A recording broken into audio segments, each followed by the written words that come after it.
नश्वर शरीर का प्रतीक है। जैसे शरीर मिट्टी से बना, आखिर में मिट्टी में मिल जाता है। बिल्कुल, हाँ। है ना। वैसे ये करवा भी मिट्टी का है और इसमें जो पानी भरा जाता है वो जीवन का, प्राण शक्ति का प्रतीक है। अच्छा, यानी ये शरीर और प्राण का एक छोटा सा रूप हुआ। हाँ, एक तरह से कह सकते हैं।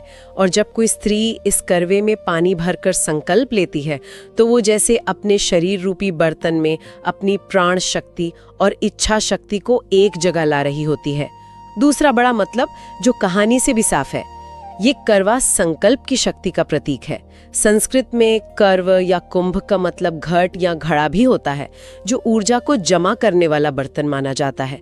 देवी करवा ने इसी बर्तन के पानी और अपनी संकल्प शक्ति से ही तो मगरमच्छ और यमराज को रोका था। तो ये करवा एक तरह से स्त्री की जो अंदरूनी शक्ति है उसका बाहरी निशान बन गया। बिल्कुल, ये याद दिलाता है कि जैसे इस मिट्टी के बर्तन में इतनी शक्ति आ सकती है, वैसे ही हर स्त्री के अंदर मुश्किलों से लड़ने की ताकत है। ये सिर्फ मिट्टी का बर्तन नहीं, ये संकल्प का हथियार है एक तरह से। और चंद्रमा, करवा चौथ की पूजा तो चांद देखे बिना, अर्घ्य दिए बिना पूरी नहीं होती। चांद का क्या गहरा रिश्ता है इस व्रत से? चंद्रमा का रिश्ता बहुत अहम है। देखिए, ज्योतिष में और हमारे दर्शन में चंद्रमा को मन का, भावनाओं का, ठंडक का और प्रेम का कारक मानते हैं। करवा चौथ का व्रत दिन भर की तपस्या के बाद चंद्रमा की गवाही में ही खोला जाता है।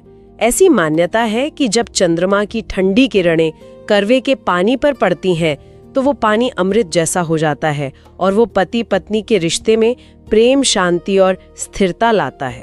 अच्छा, मतलब ये भावनाओं को शांत और पवित्र करने का तरीका हुआ। हाँ, कह सकते हैं। दिन भर का व्रत इंद्रियों और मन को काबू में रखने का प्रतीक है और चांद का दर्शन उस काबू के बाद मिलने वाली शांति और इमोशनल बैलेंस का। चंद्रमा की पूजा एक तरह से अपने मन और भावनाओं को साफ और पॉजिटिव रखने की प्रार्थना भी है। ये रिश्ते में कड़वाहट की जगह नरमी लाने का प्रतीक है। स्रोत में एक और बात थी कि इस करवे को यज्ञ के पात्र की तरह भी देखते हैं। इसका क्या मतलब हुआ? ये एक बहुत गहरा आध्यात्मिक पहलू है। जैसे यज्ञ में आहुति देते हैं ना, वैसे ही इस पूजा में करवे को बीच में रखकर कई चीजें चढ़ाई जाती हैं या उसमें रखी जाती हैं।